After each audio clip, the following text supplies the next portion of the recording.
I'm Marzena Pawlowski. My husband's name is Arthur, the crazy pastor that was arrested so many times. And here we are at the last Reawakening Tour America, which I cherish and enjoy. It's so much more that I think people realize about this tour. But anyway, do you have any questions? Yeah, of course. So you flew in from Canada.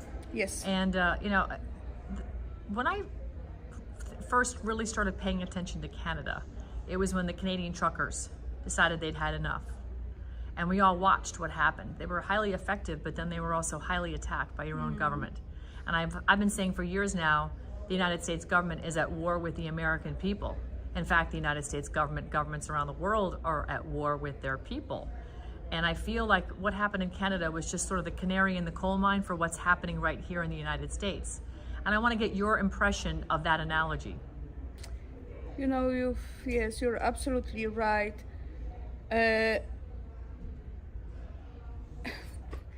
Like Tucker said, Canada is like attic that you forget what you have over there. But if we are talking to serious issues, Americans are looking at the south border, rightfully so. But I think they should pay more attention to northern border, because I think the treachery and attack will come from Canada.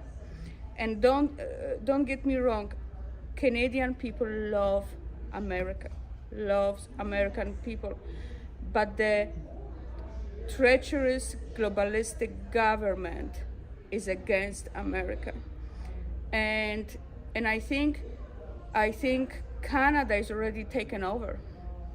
It's taken over by globalists, by whatever you want to name it. It's China, and I think it's going to be the bedroom of globalistic agenda, meaning they're going to have their properties over there, their land over there, and relatively peaceful country. But we have Chinese soldiers in Canada, so this is serious. This is serious. The treachery will come from Canada. Have you seen evidence of the Chinese soldiers coming across into the United States? I didn't see first with my own eyes, but so many witnesses did. Okay. And how are they coming across the lakes in? I have no idea. The Canadian government, they are in our forests, actually in Alberta as well. The troops are practicing over there. I have no idea, but so many evidence of their presence are in Canada. And look what is happening. Look at our government. Yeah. And I know it happens everywhere, and Americans have their own problems. But I think Canada is winning in that sense. Yeah. When it comes to globalistic agenda, they are not stopping. They are absolutely not stopping. It's one thing after another. Yeah. General Flynn has said numerous times on television that he is aware of at least 100,000 Chinese military-age men in our country right now. Do you think the majority of those are coming from Canada or coming across the southern border? And besides that, what is their purpose here? Are they potentially UN troops in the making, in the waiting for instructions? You know, I have no detailed knowledge about that. I know for a fact that they are soldiers. In Canada. That we know. We know for a fact that they have their police stations in Canada. So we know this. Excuse me, do you know General Flynn? Of course. Okay. Of course. General Flynn, we're just doing a little interview about Canada right now and the similarities. It's the canary in the coal mine. Oh, it's Canada, the UK, New Zealand, Australia, it's all. Can I ask, because this is my next country. I'm going to ask the two of you this question. Is this the rubber hits the road moment where the people have to finally stand back up the de jure nations, where the people say we're the servants again, we're the government for everything? I mean, isn't God expecting us at this point to stand and cherish the land He gave us and take it away from the I faith? guess what does that mean? So yeah, let's talk. I want to know what that means.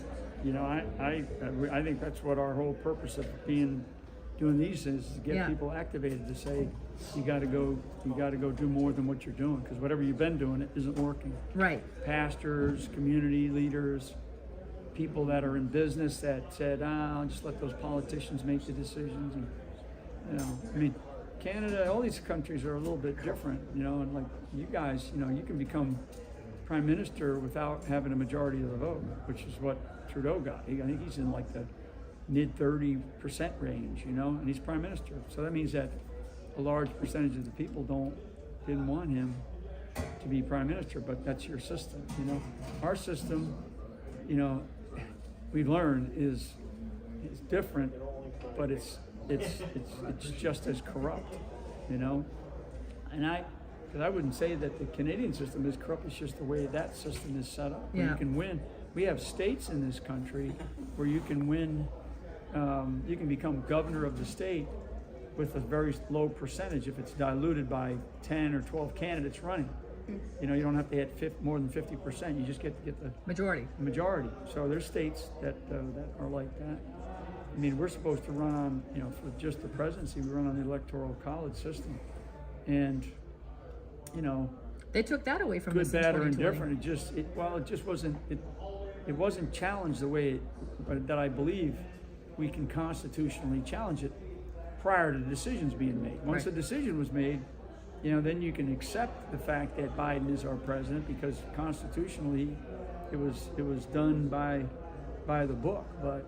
But nobody, I mean, now what we've learned about the corruption inside of our elections in 2020, but elections have been stolen or corrupt for a long time. Yeah. You know, so now we're just figuring it out.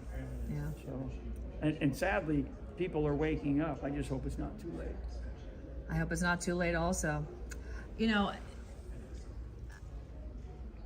there's so many similarities between the United States, Canada, and the rest of the world, but I think the United States and Canada are uniquely positioned right now because of this administration's declaration of North America, basically homogenizing us into one region: Mexico, Canada, US, right? They've taken away our sovereignty, stripped our borders, and they're basically diluting our population and destroying our elections through the delusion of these people coming in that are breaking the laws of all the countries in the first place. Do you think, and this is a crazy sounding question, but boundaries and countries and states have changed before. Do you think we're going to see a change in the geographic boundaries of our countries and I'm going to ask the general, and our states? You think there's a possibility the Canadians and the United States, those that want, through whatever process that looks like, again, not advocating violence, that's not the point here, but could it at some point morph into something else because people are so polarized in their positions? I think it's hard to answer. There are voices in Canada that say that what you just said, you're absolutely right. I think it's not going to be so easy to change right now. Nothing's easy right now. Nothing is easy, but last 4 years proves that anything is possible. The craziest idea that you have in your head, it's possible. And General Friend is here, correct me if I'm wrong. For past couple years, everywhere I'm interviewed or I talk one-on-one with Americans, I say, look at your northern border, because your attention is at the south, but the treachery will come from Canada. Yeah. We see it firsthand. We have Chinese troops. Basically, Canada is taken over by China right now, and I think they're going to treat and keep Canada relatively peaceful, and this is where their bedrooms are, their households, their farms and businesses. but the war is going to be here, and the treachery will come from Canada. And people, 4 years, 5 years, they were looking at me like I dropped from the tree, head down. But this is the way I see it, and I see it everywhere. Everywhere. We are taken over by China. Hospitals, schools, police stations. Police. We have Chinese police stations. And we can talk about changing the borders and in this globalistic agenda, it's already happening. Maybe we don't have it on a map, Right. but this is China there right now. Right. And we don't have serious troops in Canada. So is this a situation, and I don't know if you've ever read Ayn Rand, the Atlas Shrugged? No. They talk about a land called Galt's Gulch. And this is when the producers, the people that were producing for the company, the country, left society and went and lived on their own somewhere else and left the moochers to their own demise. General Flynn, I'm sure, is aware of that concept. Do you think that's a point in time where you could see the producers? I mean, just like in, New York has drained its producers, they've moved to Florida. The producers in California have moved to Texas, Arizona, Florida, or Montana. Do you think that's a possibility? We're going to see the producers just all kind of coalesce? I mean, General Flynn, this is kind of this is very historic time in history. I feel like we're right back to where we were 1776, and we're now trying to figure out what it's going to look like. I don't think we're there. You know? No, I think we're. Is it because people aren't awake enough in a yet? completely different place. I think we're in a place where we have communism that's taken over this country. Oh, I agree. I mean, whereas like before it wasn't that way. There's people looking for a new country, and deciding that when they got here, things weren't like they wanted them to be. All signers of the Declaration would be, the Constitution would be hung as traitors these days by this crowd. That's true. But I just think we're facing a time of communism in this globally, because that's, you kind of go, what's the ideology that these people are promoting? What's globalism promote? And it promotes essentially a Marxist sort of theology, a Marxist ideology, which is like a totalitarian control by a small elite group over the masses, and they take control of the resources, and they tell you here's how you're going to live, because that's what they are trying to create this this form of whatever like it's always been talked about, this form of a utopia that just doesn't exist. Do we retreat? So, I mean, I think it's very but I think people don't understand it enough yet, and like I always like to say that in this long arc of history, good always prevails. Good always prevails, but sometimes it takes quite a while. I mean, there's been hundreds of years, if not at least 1,000 years of darkness in a couple of epic periods of history, of world history, human history, and so are we in one of those? Are we in sort of one of the beginning moments of one of those long periods? I don't know. I just know that people think that we can do this with an election. I don't think we can do this. That one election will do it. I mean, look at what they just did to Trump. I keep kind of going back to that, because you're talking about a president of the United States, and now he's a convicted. Now he's they wanted to get anything so they could use that phrase convicted felon, like disgraced general. Okay, so they get these words, and then they just pound them into our psyche, and the massive psychological operation that has been going on for a long time, through Hollywood, through media manipulation, through media influence, all that. I mean, I just thought, I don't know. I'm sitting here this morning. I don't have an answer for you. I don't have an answer for anybody other than whatever people were doing in the past. A majority of people, it wasn't working, so it didn't work. Whatever we did in the past didn't work. Whatever churches were doing, when people come up to me and go, well, we've been doing this for a long time. We've been talking about this for decades. I say, well, you haven't been saying it loud enough, or you haven't been doing it, hard enough, or you haven't done it enough. And I think that's where we are. I think that's where we are. That people need to walk away from things that weren't achieving what it was that they needed in life. So I think a lot of Americans just kind of, they just sort of take for granted. I'll go to church on Sunday, and whatever I hear, I'll accept. And because we are generally still a Christian country. This country is still a Christian country. We're not, like I've been accused, even as of early as of this morning, being a white Christian nationalist. It's such bullshit, but that's what so it's another term, right? It's another term that they weaponize you again, and that they use to weaponize against a person, and then what they do is they get those that are holding the levers of power, because we don't hold the levers of power right now. We don't hold the levers of power. They do, and until we get into a place where we can, control those levers of power, and this is where it goes back to, that's why I say, like, the whole idea about local action.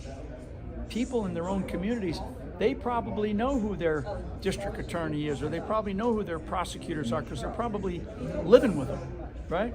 Or they're going to church with them. And you have to start asking these, or the sheriffs, or local election judges, local judges, so-and-so, you're sitting across the pew from them in church, on Sunday. Oh, that's Judge so-and-so. And they're there, and you say to yourself, when you see them making decisions, you're like, wait a second, that's not a and you even say that may not even be a lawful thing. Even people who are smart, about these kinds of issues, they're like, that's not right. No. So we know all these people in our communities, yet we let them continue to get away with things. School boards, we've been letting, the school systems haven't been terrible just in the last 3 or 4 years. They've been terrible for the last 40. They've been terrible since the Department of Education was stood up. So, and we've declined ever since. So our education system has declined ever since, and we just continue to allow it to decline. So the American people allowed it to decline since the Department of Education was stood up back in the late 70s. So, it's things like that. That's not, it's intentional, but that's a cultural and then a moral decline in our society. And here we are. Here we are, where young kids think that, that how many views you get, showing something on a social media site is like that's you've arrived. That makes them like cool. So we have a moral decline, and it's everything. It's everything. There's so many, I hate to be Debbie Downer right now, but that's the way I feel.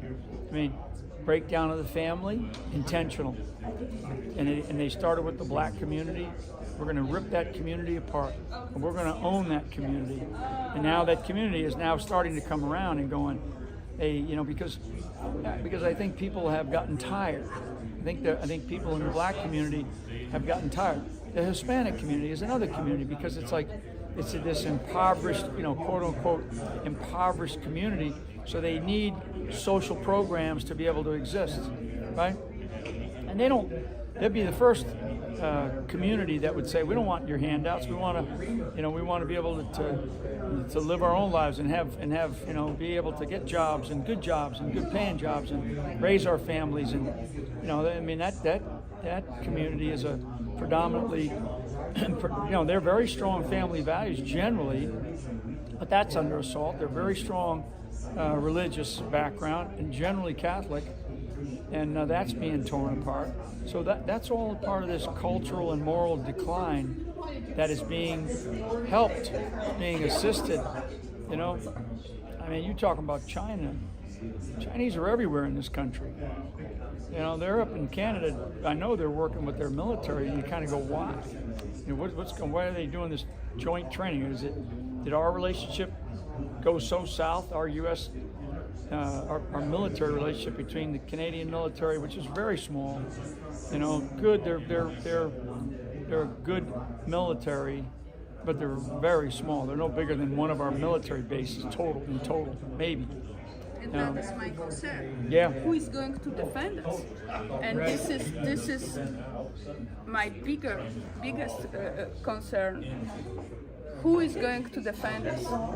Who is going to defend us? We need Americans.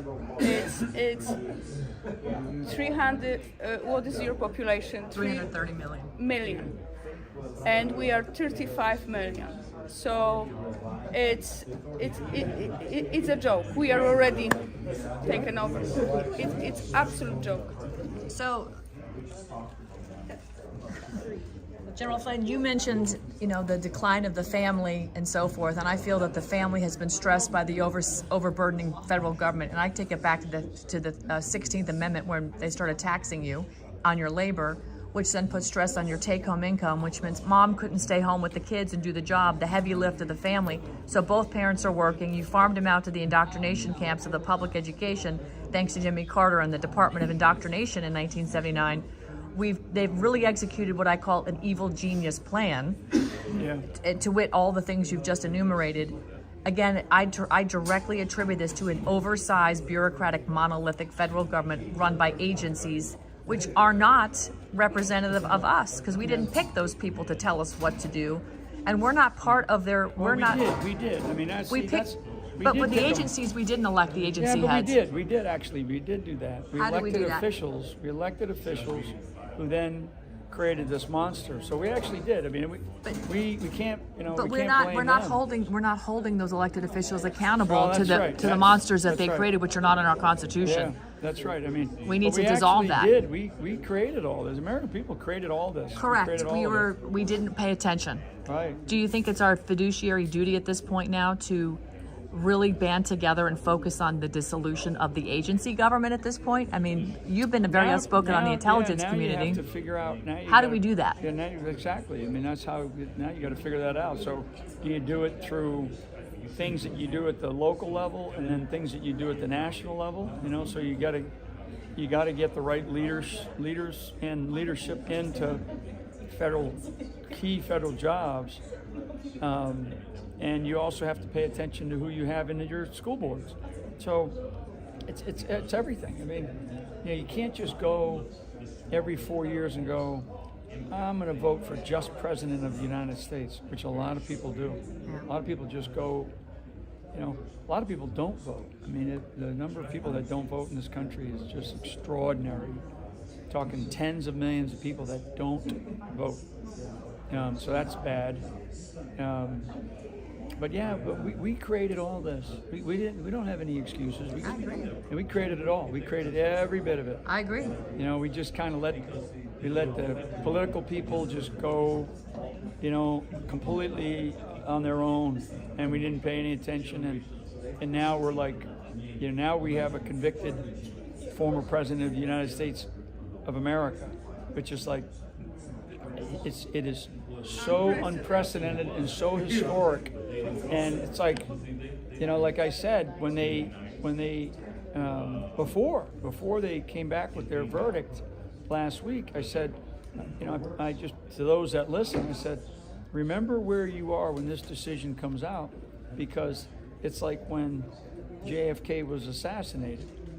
You'll remember where you were when that happened, because that was a assassination of a president in our lifetime, right? At least in my lifetime. Lincoln was assassinated. It's the whole reason why we even have the Secret Service. Other presidents have been assassinated, but was it some rogue person, or was it our own government, right? And so now they're assassinating by lawfare, okay, by narrative. And they've done a pretty good job. These people are very shrewd. They're very sophisticated. They're very smart. We cannot underestimate their abilities. We cannot underestimate their power. We cannot underestimate them and say, I've heard many smart people in the last number of years, 4 or 5 years, certainly since the 2020 election, talk about how incompetent these people are. This is not incompetence one bit. You don't get to where they're at by being incompetent. You get to where you're at by being sinister and shrewd and smart and having a plan. And it's not just the last 4 years, it's the last 40 to 50 years. So, here we are. That's why I say it's, the bureaucracy of government, all levels, exists, and it's unhealthy. It's an unhealthy condition in this body of America. But we created that unhealthy condition. American people did by stepping out of it and going, I'm going to let them do it. I'm going to let those politicians. Yeah, they're all corrupt, and I've heard that say many, many times in my lifetime. Oh, they're all corrupt up in D.C. They're all corrupt up in whatever state capital you got. Or they're all corrupt at the county seat. In our system, right? You guys have something similar in your provinces and all, but that's where we are. This is a masterful strategy to take over the last sort of redoubt of freedom, and they haven't quite accomplished it yet. They pretty much have all the other nations. United Kingdom is gone. Now they still have their little, like you guys kind of do. You still have your little parliamentary system, but it's pretty much their immigration problems are vastly worse than ours because they have a much more open border system with previous colonies that this is now the British.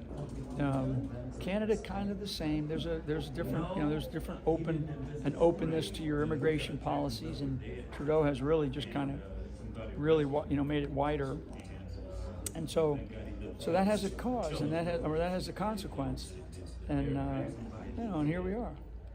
So I don't know what the answer is going to be. I just know it's not going to be solved by one election. No, not even a little bit. Based on what General Flynn is saying, would you want to immigrate to the United States, or would you stay in Canada? I would stay in Canada because this is where God placed us, and people many times ask me about my opinion, where they should emigrate, Dominicana or somewhere, Mexico or United States, and I always say that the best place for you is where God placed you. And our job is in Canada. Our job is in Canada, but I think it's such an important relationship with the United States on so many levels. And I think very, very soon, the wake-up call is going to be when the real weaponized threat is going to land in Canada. I have this question, who is going to defend us? Islam? China? Who is going to defend us? Because this is the outcome. It was all designed. It's part of the plan. We are taken over. And as General said, such a small army, it's a joke. It's a joke. And another question is, who is really in that army? That's another serious question. Very serious question. We have the same questions. Yeah. But still, you have a lot of good patriots that are soldiers, very, very good American men. I don't think we do. And the same with the election.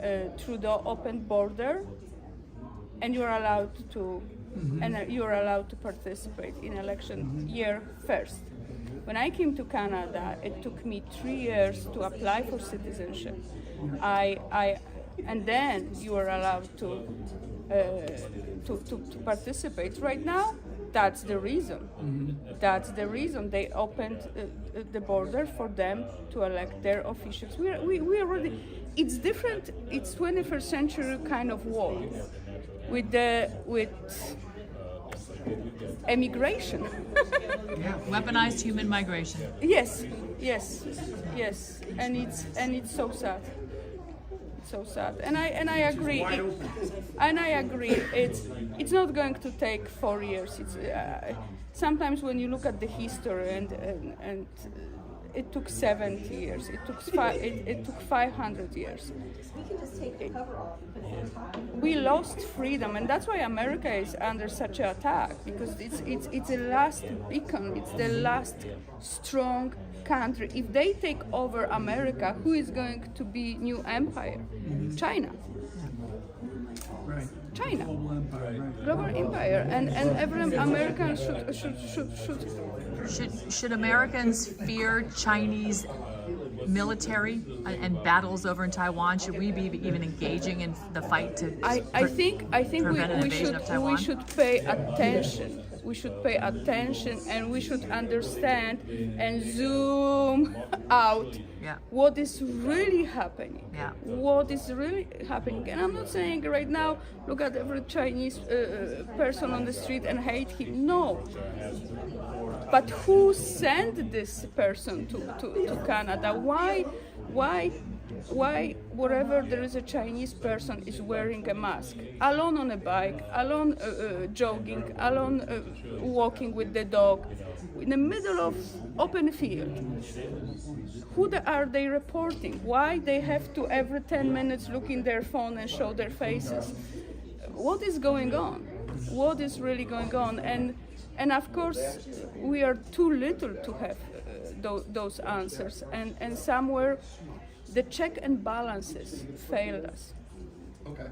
And you're just one guy that wanted to do the right thing. And look at the attack.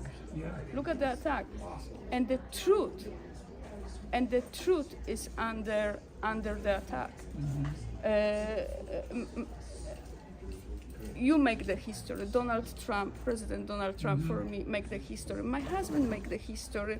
The pastor said the sermon, 19-minute sermon, to give hope, to say, hold the line, stand for the truth, not weapon, stand for the truth. And that was in a court as a evidence, word by word, his sermon. What did he mean by saying that? So the truth is under attack. But if 3 million some Americans will stand for the truth, this is where we're going to overcome. And if Americans will stand, Canada is going to be overshadowed by that truth. But unfortunately, of course, I cannot be depressed and I cannot be oppressed, because at the end of the day, I know who wins. I know my stance, no matter what. No matter what happens in this time of the history. This election is extremely important. It's extremely important. 50% of American votes are Catholics. My question is, who are they voting for? Because in the history of America, were only 2 Catholic presidents, right? Kennedy and Biden, and we know how this ended for Kennedy. I think he was a very good president. And right now, how come we have Biden? How come you have a Biden? Who voted for him? Nobody. Democrats. Who are the Democrats? We have this trust. We have this trust in Christian votes that they are going to do the right thing, but the horsepower behind Catholic vote is real. Vatican is real. It's very real, and I think we should reach out on personal level to every Catholic in this country, because it's 50% vote, and they're going to vote what their priests are going to tell them to vote. And this is conversation that it's not very popular. I'm from Poland. I was born Catholic with my husband. Now we are not Catholics, but I know how it works. I understand the good, bad, and ugly about Catholic Church. And the Vatican is real power. And every Catholic in this country is going to vote. Nancy Pelosi. Yes. She's another one. Yes. General Flynn, good to see you, All right. sir. See Thank ya. you. Thank you. That was wonderful. Thank you very much. Thank you very much. And I'm so grateful that you said what you said about God placed us where we're supposed to be. Yes. Because that's something I say all the time. He created this beautiful earth with countries and people of different colors, different backgrounds, different culture, different voices. But that's what makes us beautiful, because we're all in his image. And I don't want to go to another country and see people just like me. I want to go experience the culture that God created. But That's the beauty of it. It's easy to run. It's easy to run. It's easy to run. We've been offered house and the farm, and the church, but I would feel like a traitor. I come here to build a relationship. I come here because I need Americans. I need this friendship. I need to tell Americans, you are a strong voice. Yeah. You are a strong voice. And this is important. And I know people that run out to hot countries, and right now they are telling me that either they live in a golden cage, or sun is too hot, sand is on the beach too itchy, because it's meant to be just vacation. And then when you really truly, your eyes are open, you are there, but your heart will be always here, and say, maybe I should stay. Because if every good person goes with a strong voice and strong values, who is going to fight for this country? And I agree, it's going to be a long shot, and 4 years of Donald Trump's presidency is not going. He's going to right now have a very hard task. The country is in absolute ruins, and they're going to do everything in their power to hurt this country even more. I think right now advantage is that he's more experienced, and he's not as naive, and he knows that his own government works against him. So it's going to be easier in that sense to surround himself with good people, if that is even possible. And I pray and I bless this family, but it's just 4 years. Then what? Then what? What are the American people going to do to govern themselves? Then what? That's it. What is the Canadians going to do to govern themselves? God gave us freedom. That's our God-given unalienable right, or unalienable right. They cannot take that from us. That is God's law, nature's law. That is, the Bible is the original law book, right? God gave man dominion over the earth. We're the ones that are supposed to dictate what happens. We create a government so that we can have some rules and organization for ourselves, and they're just there to protect us from bad things happening. But they are now they themselves are the bad things that are happening. And so power has corrupted. And right now we have those voices in Canada, and I know you have those voices here as well, to separate the states, to separate the provinces in Canada. And I disagree. I think divorce never worked. And divorce never worked, right? There is a reason why we have dominion from sea to sea in Canada. Why you have such a beautiful United States? They're united. I don't think this is going to be an option. I think if Canada will try, and some Canadian people will try separate, it's going to be just easier task for somebody to take it over. Yeah. If British Columbia is going to, for example, separate itself, okay, China would say, thank you for the breakfast. Yeah. Thank you for the little nibble. Easy pick. No, that's not solution. The idea is right. Okay, let's separate, and we're going to make our little utopia. No. So stand up. No. Stand up and united. Defend and united. Correct. United. Well, I think we're seeing more and more people here in America unite now because of what happened to Donald Trump. They came for General Flynn, and people became out, and it backfires. Yeah. And this is what people. This is what regular working person doesn't understand, because nobody wants to pay a price, and we lost everything. But when you stand and when you do what's right, and you push and you push and you push to the limits, the tables are overturning, and that very thing that you were attacked for is your advantage right Right, now. exactly. General Flynn is perfect an example what they did to this man and this family, but right now that very thing is pointing a finger at the institution. That's right. And he's walking in a more authority, and he had to stand as a man and family and trust God. And the same with Donald Trump. I'm observing this family, and sometimes I laugh, sometimes I shake my head because he had in this development, he had to come closer and closer to God. And from this family that was, maybe not so close to God, right now has no choice. Yeah. No choice that stand with God and lay on God. And I look at this older lion right now, and I'm just shaking my head, Yeah. He's coming to God. He's coming to God. He's coming to God. Coming to God. Yeah.